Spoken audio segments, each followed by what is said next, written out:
Hello, the amazing D365 community. I am Danica Makatangay, your Miss Dynamic Millennial.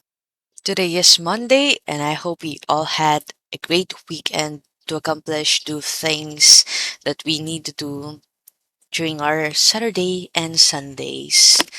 And having that weekend, spending time during the weekend, I came to realize that the reason why I started my blog is one, to have an archive of things, knowledge, experiences I was able to have as a Dynamics 365 functional consultant, but also, most importantly, to share my knowledge, to share my experiences, what I have learned to the community, especially to those who are starting their career, their journey in D365 consulting.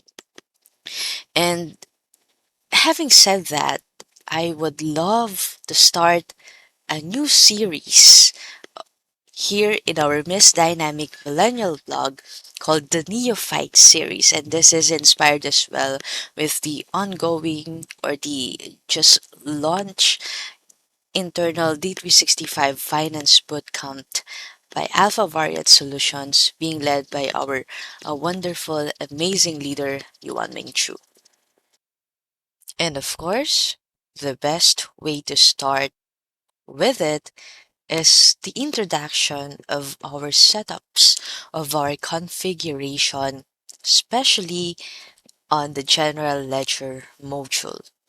And we have on our General Ledger setup the so-called 3 C's of General Ledger setup, namely currencies, chart of accounts, and calendars. And for today's blog, our focus will be on the basic setup, the basic knowledge we need to have for currencies. And without any further introduction, let us all start discussing D365 currencies. Let us start with navigating our navigation pane under modules, General Ledger, Currencies, Currencies. So this will be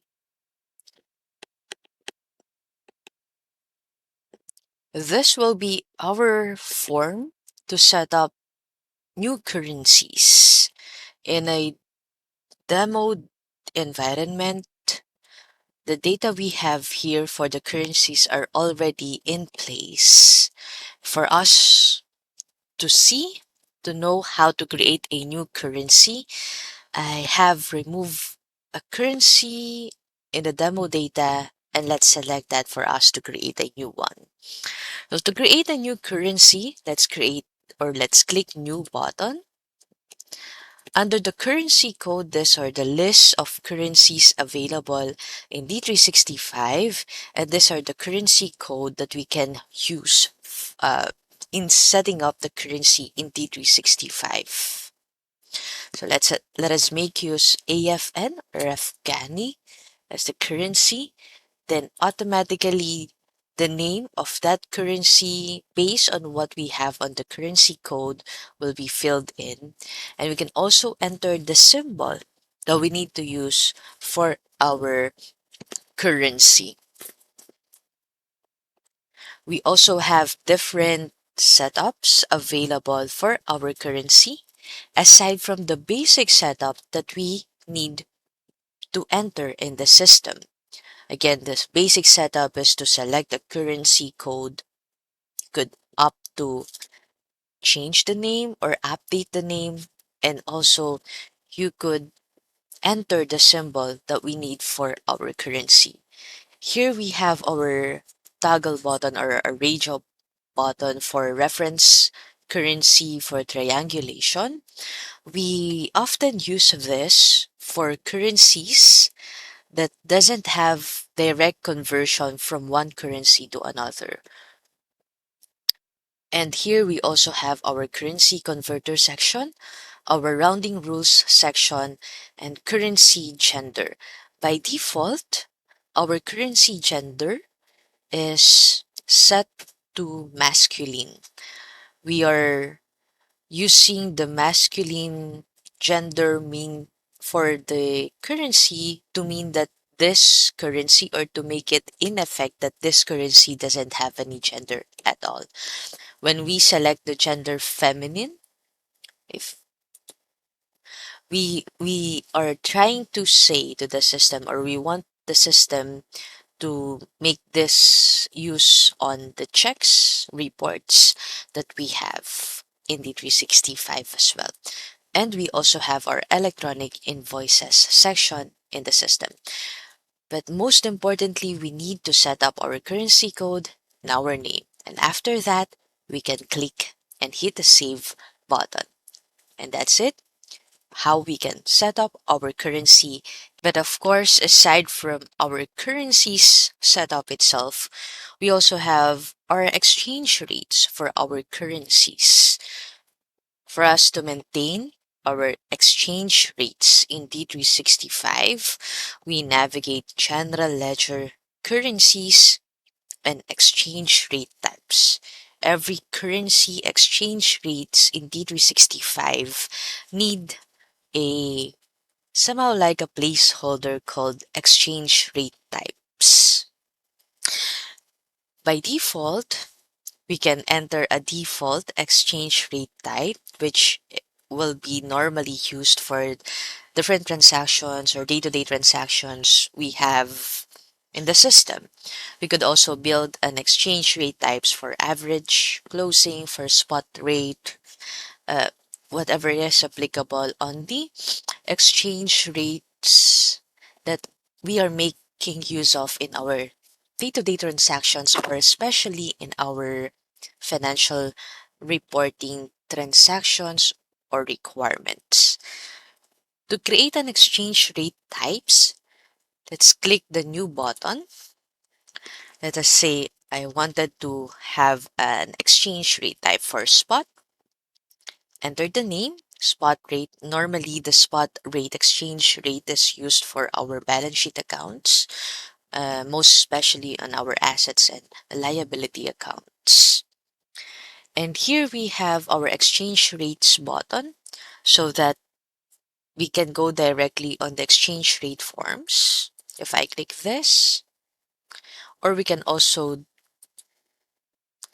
navigate General Ledger, Currencies, Currency Exchange Rates.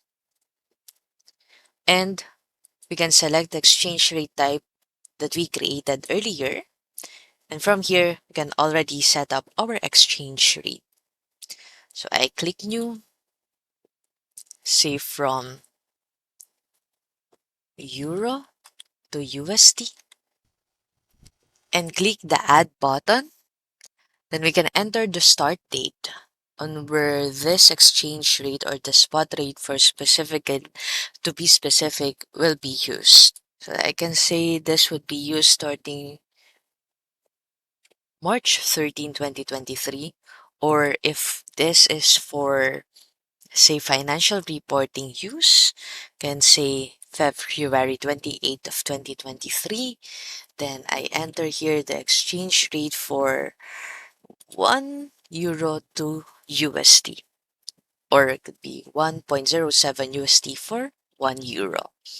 So that is how we maintain our currencies, our currency exchange rate type, as well as our currency exchange rates in D365. And on a minimum, these are the setup we need for our currencies, the first C's, or the first C in the three C's of our general ledger setup. And that would be all for now, my amazing D365 community. I hope you learned something new today, and I hope this would help us, especially to those who are inspiring or starting their journey in becoming a D365 functional consultant with a focus on finance. I hope this would be of a help to us and to know that there would be amazing community of D365 always ready to help, always ready to guide you with your journey. Again, that is all, and thank you very much, and God bless.